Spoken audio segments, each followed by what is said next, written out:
Hey guys, thanks so much for clicking on an episode of Side Flick. My name is Chris. We've got a lot of nice movie news to talk about here today. Some of the things we're going to be diving into here is we have the writer for the upcoming Mortal Kombat sequel giving us some details about the movie. We have a small update involving Godzilla vs. Kong 2, who the director's going to be, and our main star. Anytime we can get an update on good old Jason Voorhees Friday the 13th, I'm going to talk about it on the channel. That along with so much more, so I'm going to need you guys to give me your opinions with everything we discuss here today. Videos like this would not be possible without you wonderful people leaving such amazing comments like this one.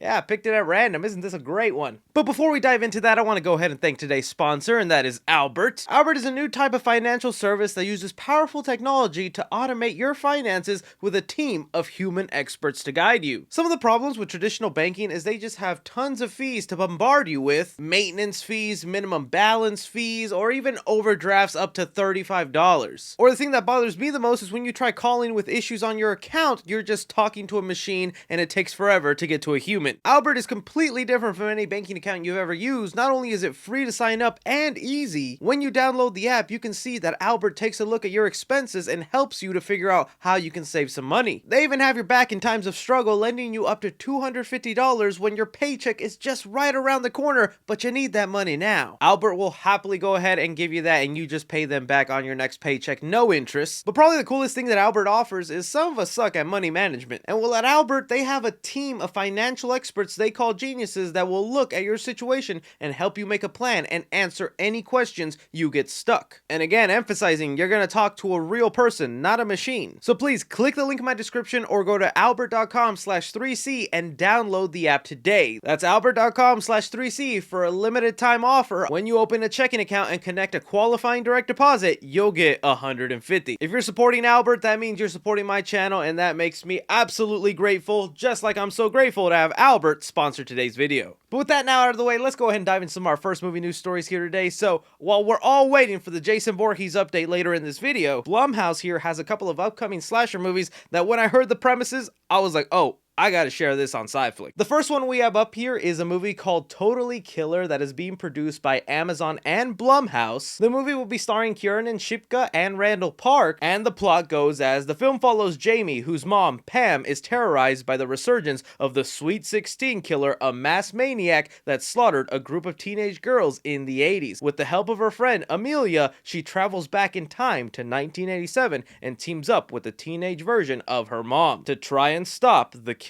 Already, if you're a slasher fan, you can see the homages to other iconic slashers from that premise alone. Jamie, obviously a hint to Jamie Lee Curtis from Halloween. The mom's name is going to be Pamela Voorhees from Friday the 13th. But as someone who loves the subgenre of slasher films and horror, this sounds like a great fun premise. It's also crazy to think this isn't the only slasher we have up and coming that deals with time travel, because we have the writer of Freaky coming up with his own time traveling slasher film called Time Cut. That one I'm extremely excited about since I loved Freaky. And now we have another one to look forward to starring Jimmy Woo!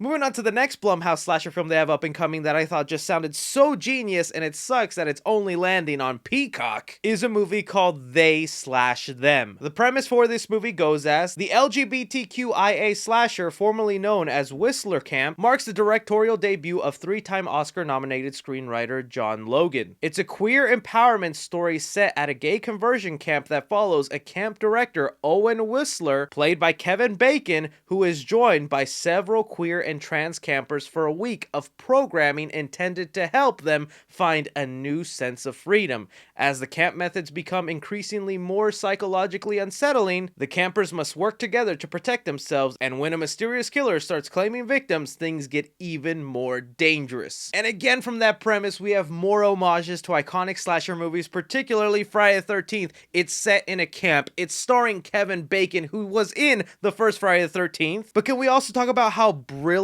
that title is? They/Them. Do you get it? They are slashing them. Oh, and this is brilliant. And I know there's already going to be people hating on this just because of the LGBTQ involvement. And it's so ironic to me because one of the main things I'll always see people complaining about in the comics is like, oh, it's so woke, forced diversity. They're just shoving it down our throats. Stop putting them in our movies. Make your own.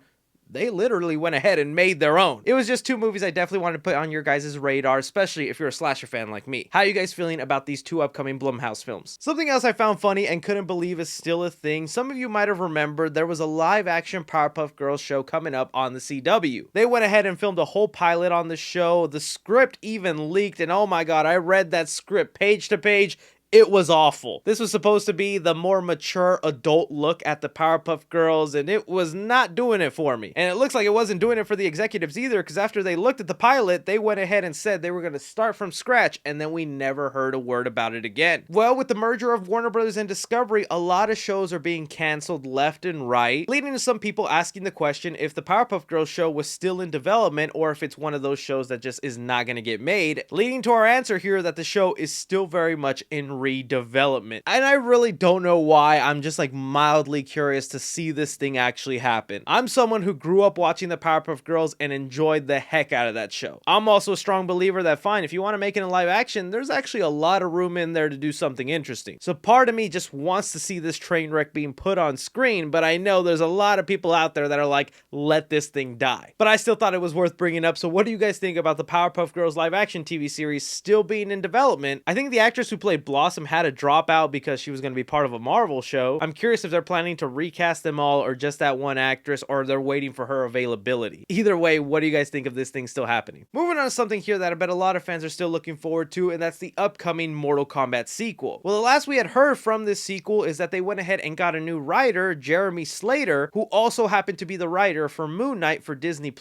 And since Moon Knight has had its finale, there's been a lot of interviews with the cast and crew, so Jeremy Slater has been asked about the upcoming Mortal Kombat sequel and what he wants to do. And look, I'll be straight up with you guys, every time he was asked a question, he gave a long, lengthy reply, which is great, but it would make for a boring side flick, me just reading paragraph after paragraph. So for the sake of time, summarizing some of the things he was saying here, first he was asked about how gory the sequel would be. We saw the first film was pretty gory. It kept that R rating and it used it for its advantage. Well, the main thing he said about that is he wants to find the perfect balance between fun gore and gross out gore. He's not really interested in doing fatalities on screen that are like gonna make you squeal and cringe out. He's more interested in doing fatalities that might get a laugh out of the audience, but also kind of creep them out. He was also asked about how many new characters we can expect to see in the sequel, and I'm just gonna say, tame your expectations. He said while they for sure will be introducing new characters to the roster, he is gonna limit it to about 4 to 5 on each side, both good and bad characters. He wants to make sure that every new character that is brought on screen gets a moment to shine and isn't just there walking in the background for someone to go, hey, there's my favorite character, oh, now he's gone. Which I think is smart, but he also admits that's probably going to disappoint some people because they just won't have the room or time to include everyone's favorite character. But the last thing here, and the thing I'm mostly curious about, is his version of Johnny Cage. This right here, I actually do want to read what he said word for word. He goes on to say, Johnny Cage is one of my favorite characters, and I think it's definitely a promise the way the first movie ends of seeing Cole being like, okay, my next step is to go recruit Johnny. So I think if he wasn't included in the sequel at all, it would feel very strange. It's still a little bit up in the air how much he will be included. It's one of those things we're currently working on. But yeah, I love Johnny and I would love to really do the definitive version if possible and really take everything that's fun about that character and bring that to live action. A couple of things with that quote there. One, hearing the writer of this sequel say Johnny Cage is his favorite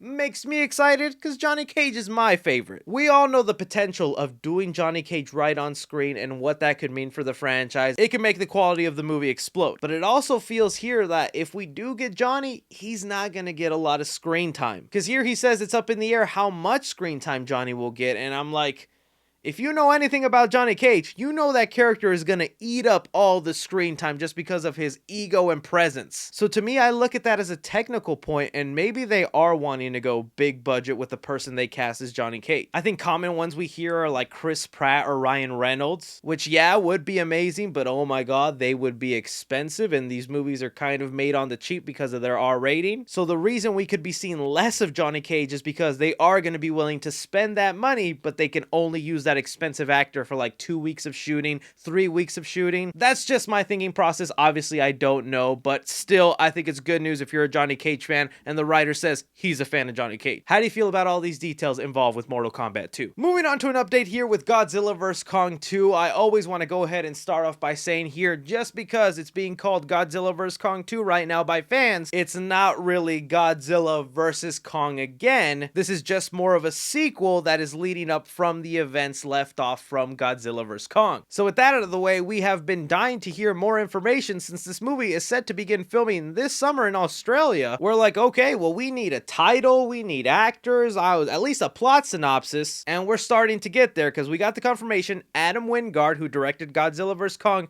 is coming back. And I know there were some people who didn't completely love Godzilla vs. Kong. I found it to be absolutely fun and everything I kind of wanted. But I think even to the people who were upset with that movie, you gotta admit, the director did a great job with King Kong because he is basically the star of that movie. King Kong is the sole focus. He's given so much character, so much depth, so much emotion. It was one of the first MonsterVerse movies where it actually felt like they were focusing on the monster as opposed to the human characters. So having that kind of direction in the solo King Kong movie, I'm down. But along with that, it looks like Dan Stevens, who he had worked previously with in The Guest, a great movie, by the way, if you haven't seen it, Dan Stevens will be the main star of this movie, and I think that's kind of cool. To me, this is just more exciting because we're starting to finally get updates on this movie. I just really want to know the plot, because it's been rumored that it's going to be something like Son of Kong, so it's like King Kong having a kid, and them just kind of living together in Hollow Earth, exploring. But for all we know, the story could be completely different, or maybe it's not even set in Hollow Earth. I would hope it's in Hollow Earth. We know there's like a research facility of humans down there, so I wonder if Dan Stevens is one of those people. Either way, I'm sure in the coming weeks or at least a month we'll get a lot more details. This is all we have so far. What do you guys think of Godzilla vs. Kong 2? Moving on here,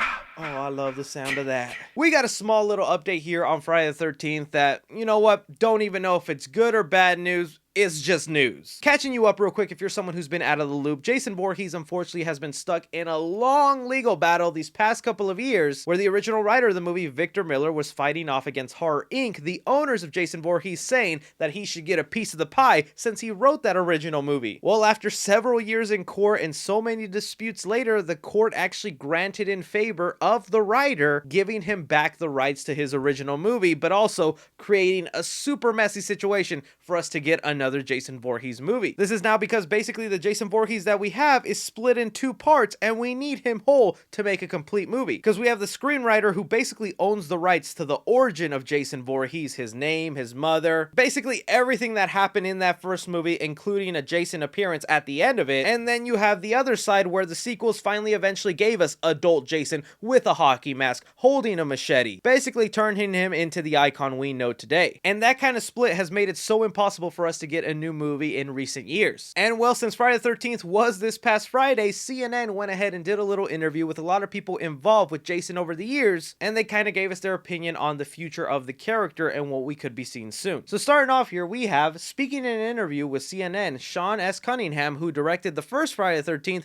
produced the entire series, and has been on the opposite side of Miller through the litigation, said the odds of a new movie with Jason Voorhees making it to the theater are about even. I think for sure it will come back, the producer said, but I can't tell you it will come back this year or the next. Will Jason come back in theaters right now? It is 50-50. Both sides are really dug into foxholes. They're not going to throw any grenades, but I don't think anyone is going to call for peace talks. And right there, what Sean Cunningham said is the only solution to this, is if both these parties put their differences aside, hold down their stubbornness, shake hands, and make a deal so that we can have a complete Jason Voorhees and they can go ahead and make a movie. Because even further in the article, the copyright attorney who worked with Miller that granted him the rights to the first screenplay, he mentions here that Victor Miller could very much make a TV series about Jason Voorhees as a prequel. The attorney saying here, Toboff noted that he and his client are now capable of creating a TV series in the vein of Twin Peaks and Bates Motel,